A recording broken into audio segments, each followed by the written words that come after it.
دلچسپ Islamic history کے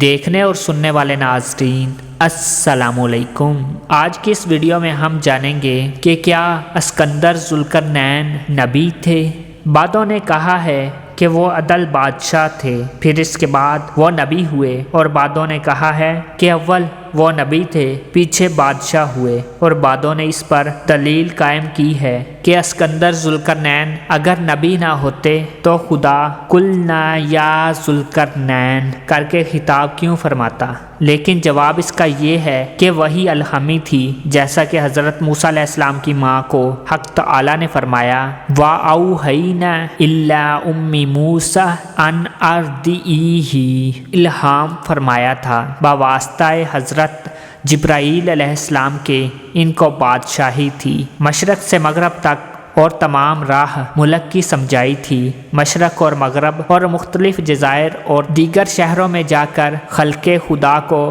خدا کی دعوت پہنچانا۔